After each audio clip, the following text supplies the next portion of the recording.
Okay.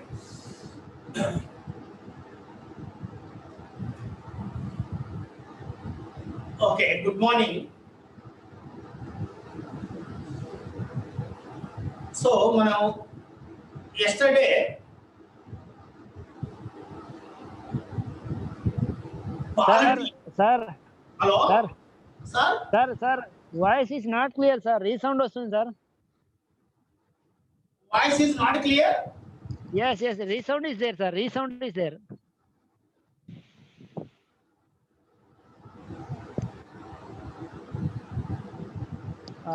I think your mic is a problem. Mic in the problem, I think. Okay. What about now? Clear, clear, sir. Now is it clear? Yes, sir. Okay, thank you. Okay, good morning. Yesterday, Indian పాలిటీకి సంబంధించి మనం ఏమి చదవాలి అనేటువంటి point పైన మనం focus చేయడం జరిగింది. అంటే ఒక విధంగా చెప్పాలంటే డైరెక్ట్గా like what is the syllabus we're going to be discuss for the competitive exam particularly for the group 2 purpose. Okay, group 2 purpose లో మనం ఏమి తెలుసుకోబోతున్నాము అనేటువంటి విషయాన్ని మనం క్లియర్గా చదవడం అన్నట్టు తెలుసుకోవడం అన్నటువంటి జరిగింది. సరే, ఏదేమైనప్పటికీ మన టాపిక్ వచ్చేసి constitution. Okay, constitution. Every constitution, we are talking about our constitution. We are talking about Indian constitution. And భారత రాజ్యాంగం గురించి మనం చెప్పుకోబోతున్నాం. So we are discussing about the Indian constitution. సరే, భారత రాజ్యాంగం అన్నటువంటిది ఎప్పటి నుంచి అమల్లోనికి వచ్చినది? మనకందరికీ తెలిసినటువంటి విషయమే. 1950 సంవత్సరము జనవరి 26వ తేదీ నుంచి భారత రాజ్యాంగం అనేది అమల్లోనికి వచ్చినది. ఈ విషయం మనకందరికీ తెలిసినటువంటిదే. ఎప్పుడో మనం లోయర్ క్లాసెస్లో మనం తెలుసుకొని ఉంటాము. బట్ అయితే ఈ రోజు క్లాసులో 1950 జనవరి 26న అమల్లోకి వచ్చినటువంటి ఈ భారత రాజ్యాంగం యొక్క ఈ రాజ్యాంగము అమల్లోనికి రావడానికి ముందు దానికి చారిత్రక నేపథ్యం ఏమిటి? What was the historical background of the Indian constitution? When the Indian constitution was not there in the implementation, what was the base for the administration? భారతదేశంలో పరిపాలనకు బేస్ ఏమిటి? దీన్ని మనం ఏమని చెప్పచ్చు అంటే historical evolution of the Indian constitution అనేసి మనం చెప్పచ్చు. సో మనకు హిస్టారికల్ ఎవల్యూషన్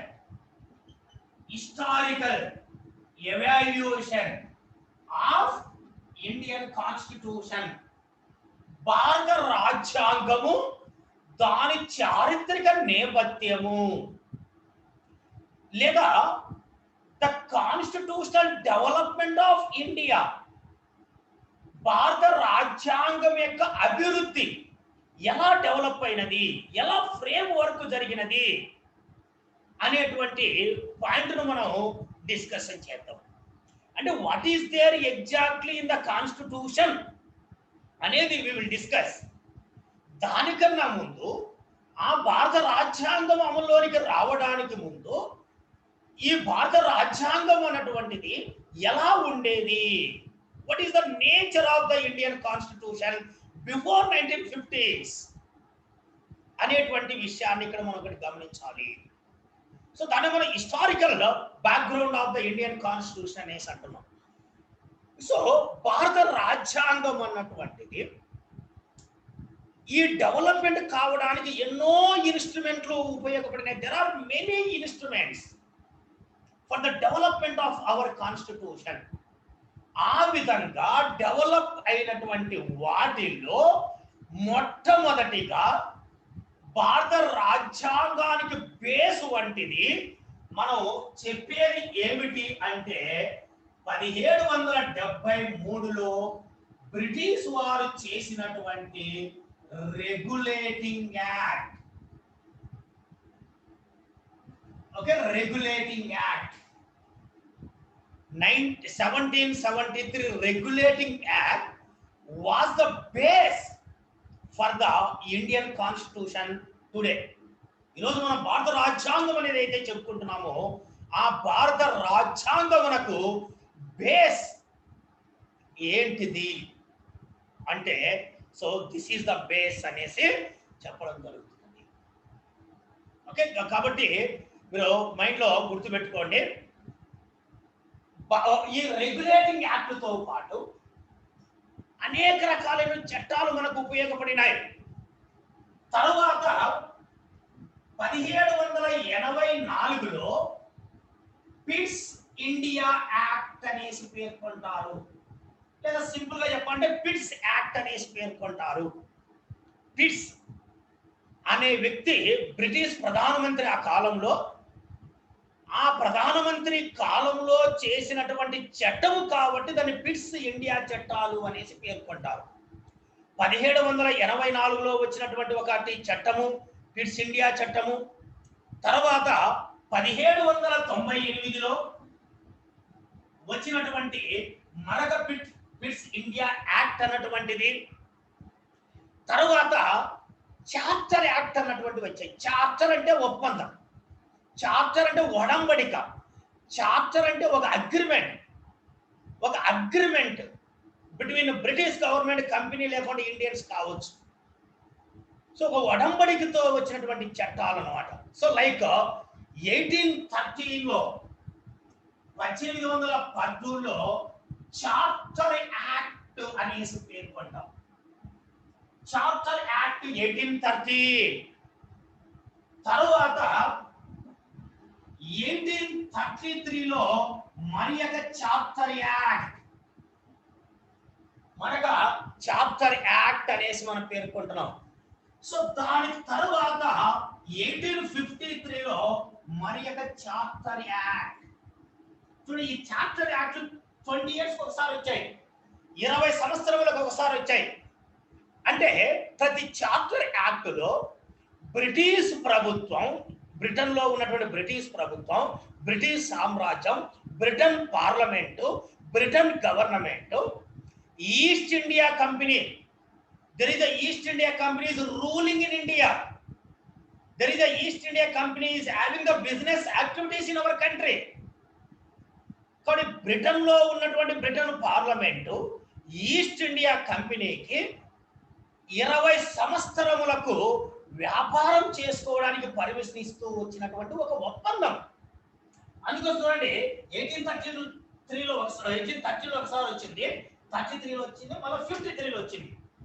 సో ఇక్కడ 20 years పర్మిషన్ ఇచ్చారు, ఇక్కడ 20 years పర్మిషన్ ఇచ్చారు. 1853లో మాత్రం 20 years పర్మిషన్ ఇవ్వలేదు. చార్టర్ యాక్ట్ అక్కడితో అంటే ఒడంబడికలు, ఈ అగ్రిమెంట్ అన్నటువంటి అందరితో ఆగిపోవడం అనేది జరిగింది. సో తరువాత మనకు 1858 1758 చట్టము అనేసి పేర్కొంటాం. This is known as government of India act అనేసి పేర్కొంటాం. 1858 భారత ప్రభుత్వ చట్టము అనేసి దీన్ని పేర్కొనడం జరుగుతుంది. 1857లో 1857లో there was a revolt against British government in our country under the able leadership of the many people. అనేక మంది భారతీయులు బ్రిటిష్ ప్రభుత్వాన్ని వ్యతిరేకించడం జరిగినది, వారి పరిపాలన భారతదేశంలో వ్యతిరేకించడం జరిగినది. వారి పరిపాలన భారత ప్రభుత్వం మన దేశంలో వ్యతిరేకించినటువంటి తరువాత సో దీని దృష్టిలో పెట్టుకొని కంపెనీ రూల్ ఎండ్ చేసి 1858 కంపెనీ రూల్ ఎండ్ అయింది. కంపెనీ రూల్ ఎండ్ అయ్యి డైరెక్ట్గా బ్రిటిష్ ప్రభుత్వమే భారతదేశాన్ని పరిపాలించడానికి చట్టం తీసుకొని రావడం జరిగింది. దాన్ని మనం 1858 గవర్నమెంట్ ఆఫ్ ఇండియా యాక్ట్ అనేసి మనం పేర్కొంటాము. దాని తరువాత మనకు 1861 లో ఇండియన్ కౌన్సిల్ యాక్ట్ అనేసి పేర్కొంటారు. ఇండియన్ కౌన్సిల్ యాక్ట్ అనేసి చెప్పడం జరుగుతుంది. సో దాని తరువాత 1892 లో మరొకసారి ఇండియన్ కౌన్సిల్ యాక్ట్ అన్నటువంటిది వచ్చినది. Okay, again there was a Indian council act 1892 అనేసి చెప్పడం జరుగుతున్నది. మరి దాని తరువాత ముఖ్యంగా ఇవి మనకందరికీ తెలిసినటువంటిదే 1909 లో 1909లో మింటో మార్లే రీఫార్మ్స్ అనేసి అంటాం, లేదా మోర్లే మింటో రీఫార్మ్స్ అనేసి మనం పేర్కొంటాం. ఎలాగైనా ఒకటి. ఓకే, మోర్లే అండ్ మింటో లేదా 1909 రీఫార్మ్స్ అనేసి మనం పేర్కొంటాం. సో మనకు 1909 రీఫార్మ్స్ లేదా 1909 Indian council act. Okay, 1909 Indian council act అనేసి మనం పేర్కొంటాము.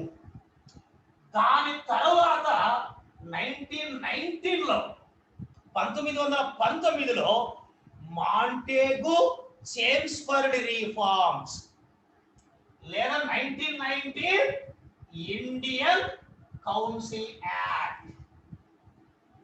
మాంటేగ్ చేమ్స్ఫర్డ్ రీఫార్మ్స్ లేదా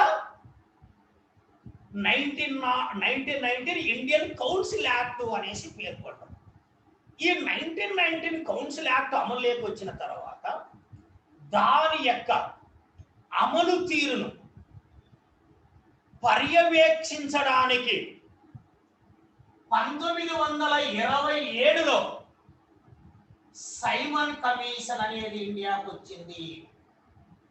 okay, there was a Simon commission came to India in 1927 to observe, to review the 1919 Indian Council Act implementation and to take the feedback from the people about the 1919 the Montague Chelmsford reforms.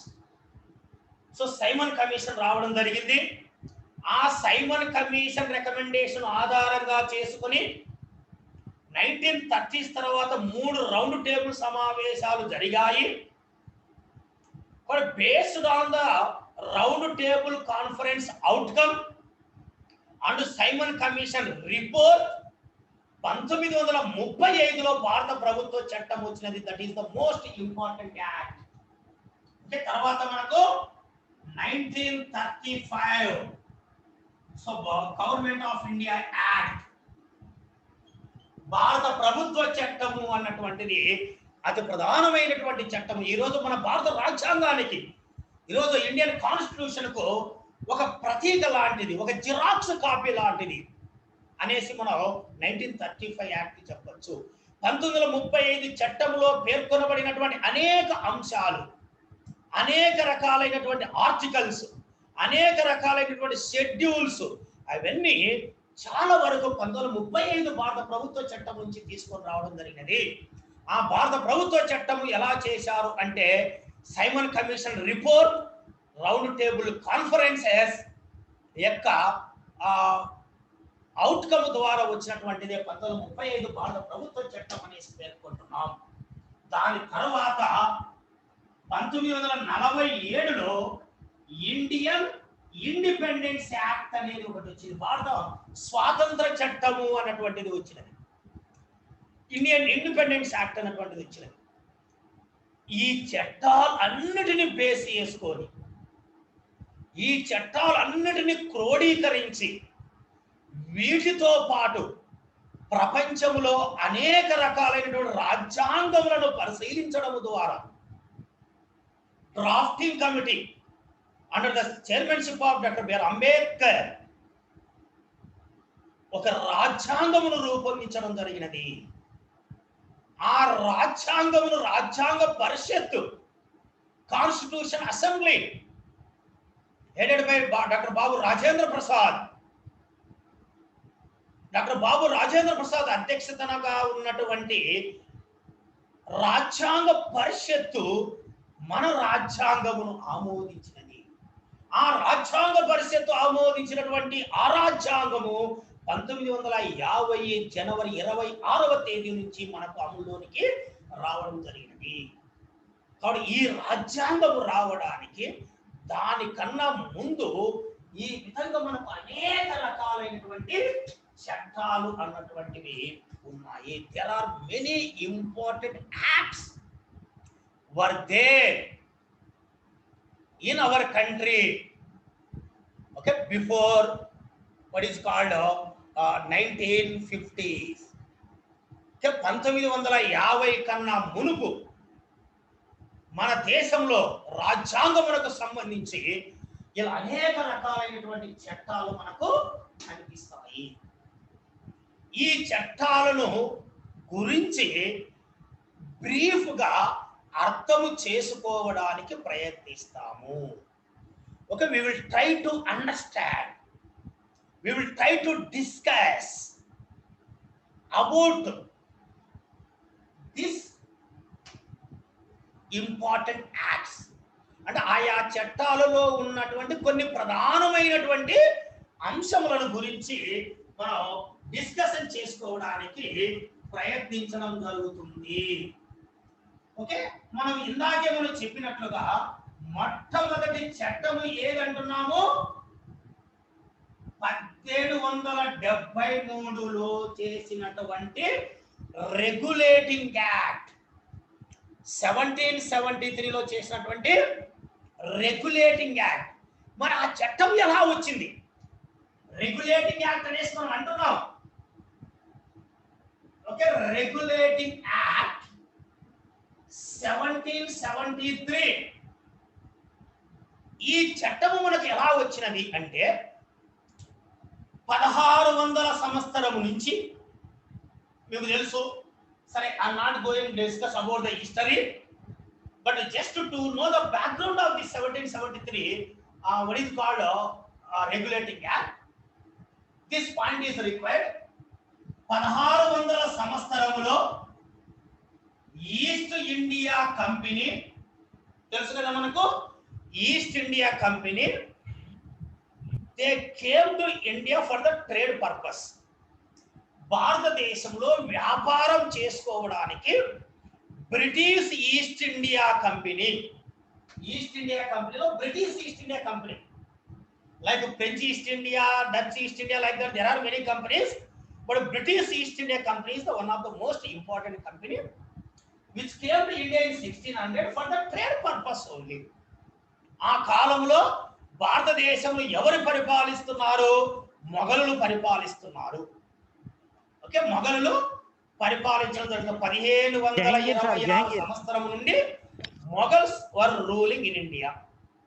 మరి భారతదేశానికి వచ్చినప్పటి నుంచి మధ్యలో జరిగినటువంటి అనేక రకాలైనటువంటి సంఘటనల ఫలితంగా 1757లో ప్లాసీ యుద్ధం కావచ్చు, 1764లో బాక్సార్ యుద్ధం కావచ్చు.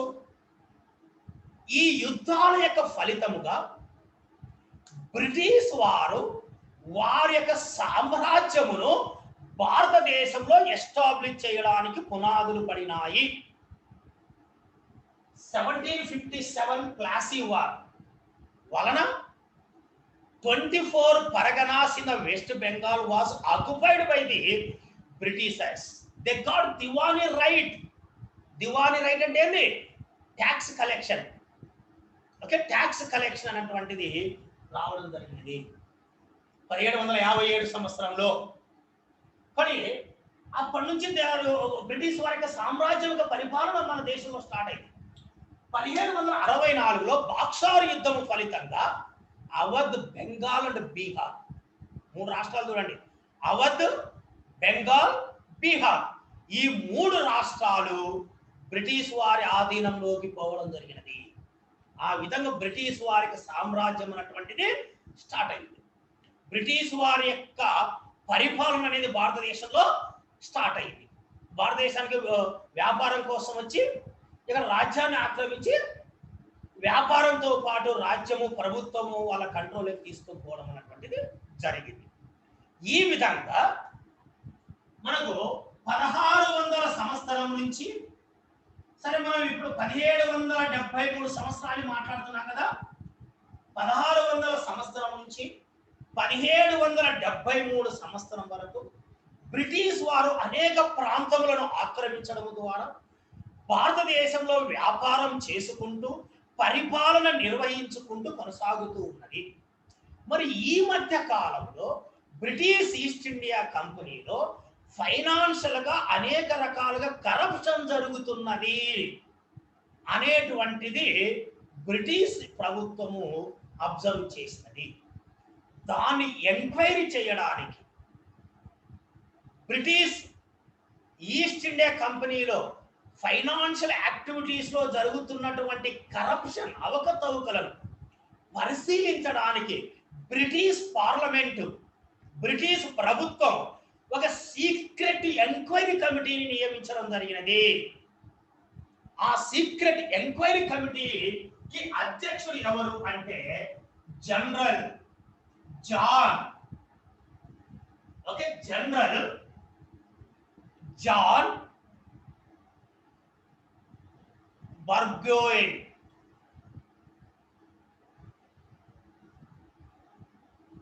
He was the chairman for the secret committee. Based on that secret committee recommendation, ఆ సీక్రెట్ కమిటీ యొక్క సిఫారసుల మేరకు 1773లో బ్రిటిష్ ప్రభుత్వం ఈస్ట్ ఇండియా కంపెనీ యొక్క యాక్టివిటీస్ ను కంట్రోల్ చేయడానికి, రెగ్యులేట్ చేయడానికి, నియంత్రించడానికి ఒక చట్టమును తీసుకొని వచ్చినది. ఆ చట్టమే 1773 రెగ్యులేటింగ్ యాక్ట్. అది దాని యొక్క బ్యాక్గ్రౌండ్ మనం పరిశీలిస్తే, కానీ 1600 సంవత్సరం నుంచి బ్రిటిష్ ఈస్ట్ ఇండియా కంపెనీలో జరుగుతున్నటువంటి ఆర్థిక కార్యకలాపాలు, పరిపాలనలో జరుగుతున్నటువంటి ఆ అవకతవకలను, ఆ కరప్షన్, ఆ ఇర్రెగ్యులారిటీస్ ను స్టడీ చేయడానికి ఏర్పాటు చేసినటువంటి ఒక రహస్య కమిటీకి అధ్యక్షుడైనటువంటి జాన్ బర్గెట్ కమిటీ యొక్క సిఫారసు మేరకు బ్రిటిష్ ఈస్ట్ ఇండియా కంపెనీ యొక్క కార్యకలాపాలను నియంత్రించడానికి, రెగ్యులేట్ చేయడానికి చేసినటువంటి చట్టమే రెగ్యులేటింగ్ యాక్ట్ అనేసి మనం చెప్పడం జరుగుతున్నది. సో ఆ రెగ్యులేటింగ్ యాక్ట్ ద్వారా మొట్టమొదటిసారిగా బ్రిటిష్ ప్రభుత్వం బ్రిటిష్ ఈస్ట్ ఇండియా కంపెనీ యొక్క కార్యక్రమాలను రెగ్యులేట్ చేయడం జరిగినది. First time the British parliament imposed some regulations, some restrictions on the affairs of the East India Company. అంటే ఈస్ట్ ఇండియా కంపెనీ చేస్తున్నటువంటి కార్యక్రమాలు రెగ్యులేట్ చేయడానికి సో ఈ చట్టాన్ని తీసుకొని వచ్చారనేసి మనం పేర్కొంటున్నాం. ఈ చట్టము ద్వారా ఈ చట్టము ద్వారా బ్రిటిష్ వారికి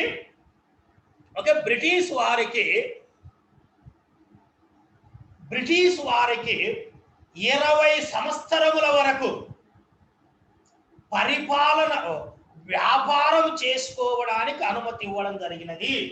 సో ఈ చట్టం ప్రకారము 20 years వరకు వ్యాపారం చేసుకోవడానికి పర్మిషన్ ఇవ్వడం జరిగినది. So it was called first constitutional act for the country. దీన్ని మనం భారతదేశంలో కాన్స్టిట్యూషన్ కు సంబంధించి మొట్టమొదటి ఆధారిత చట్టంగా దీన్ని పేర్కొనడం జరుగుతుంది. ఈ చట్టం ప్రకారం, ఏ చట్టము? రెగ్యులేటింగ్ యాక్ట్ ప్రకారము the governor of Bengal was made the governor general of Bengal. మనకి అప్పటి వరకు 3 మేజర్ స్టేట్స్ ఉండేవి: బెంగాల్, మద్రాస్, బాంబే. బాంబేకి ఒక గవర్నరు, మద్రాస్కి ఒక గవర్నరు, బెంగాల్కి ఒక గవర్నరు సపరేట్గా ఉండేవారు. కానీ ఈ చట్టము ద్వారా ద బెంగాల్ గవర్నర్ వచ్చేసి గవర్నర్ జనరల్ ఆఫ్ బెంగాల్ గా పేర్కొనడం జరిగినది. అంటే ఈ governor general of Bengal Bombay governor మరియు మద్రాస్ గవర్నర్ పైన ఉంటాడు. అంటే వీళ్ళను కూడా నియంత్రించే అధికారం ఉన్నది. ఆ విధంగా first governor general of India వచ్చేసి వారన్ హేస్టింగ్ అనేసి మనం పేర్కొంటాం, వారన్ హేస్టింగ్. సో ఆ విధంగా Bengal governor became a governor general of Bengal. So ఈ an executive council of the governor general was created with 4 members.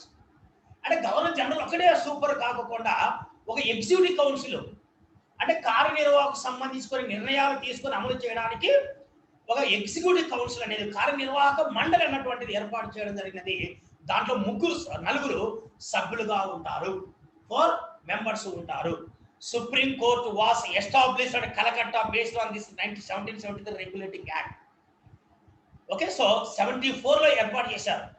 Supreme court అనేది 1774లో వచ్చింది. మనకు కలకత్తాలో ఫోర్ట్ విలియం అనే ప్లేస్ లో ఏర్పాటు చేశారు.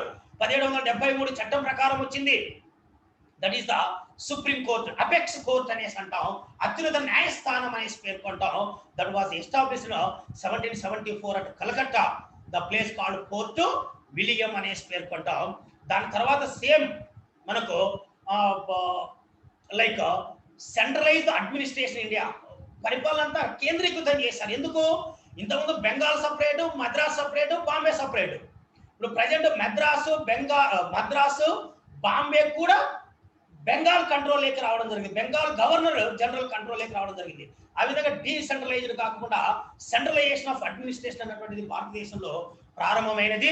Bombay and Madras states brought under the control of the ఎవరి కంట్రోల్ లేక వచ్చాయి? బెంగాల్ గవర్నర్ల కంట్రోల్ లేక వచ్చాయి అనేసి మనం చెప్పడం జరుగుతున్నది. సో ఇవి కొన్ని ప్రధానమైనటువంటి అంశాలు 1773 రెగ్యులేటింగ్ యాక్ట్ ప్రకారం. ఆ విధంగా కొంత నియంత్రణ అటువంటిది ఏర్పడడం జరిగింది. తర్వాత 1784 సంవత్సరంలో ఇందాక మీకు చెప్పాను, ఇప్పటి నుంచి వచ్చే పిట్స్ యాక్ట్ అంటాం, Pitt's India act. Sir William Pitt, he was the prime minister of British in those days.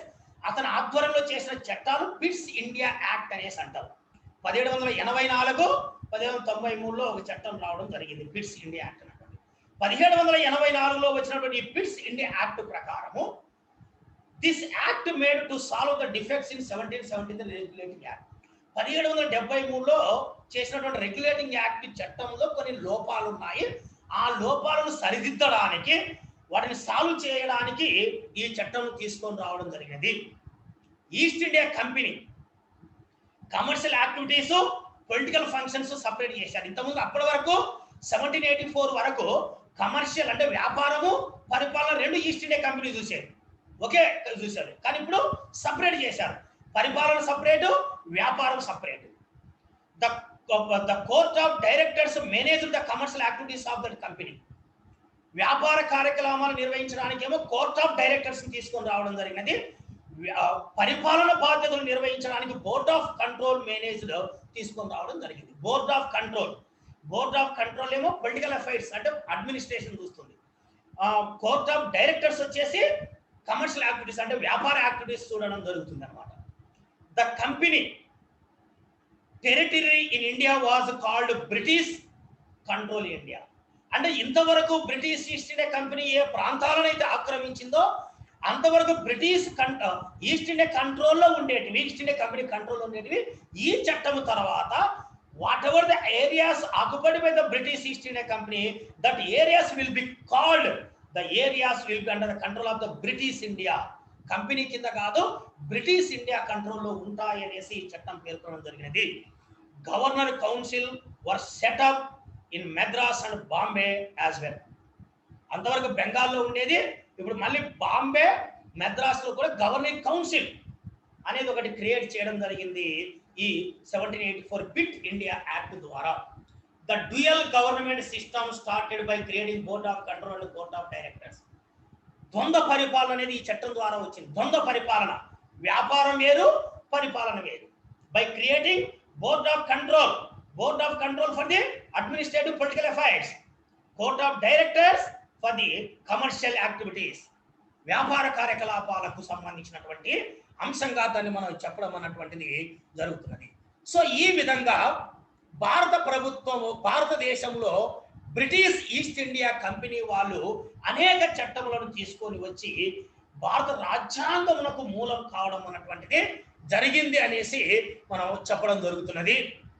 వచ్చినటువంటి అనేక చట్టాలలో రెగ్యులేటింగ్ యాక్ట్ ఒకటైతే పిట్స్ ఇండియా యాక్ట్ అన్నటువంటిది మరొకటి అనేసి సో చెప్పడం జరుగుతున్నది. Okay, that is the one of the important aspect here.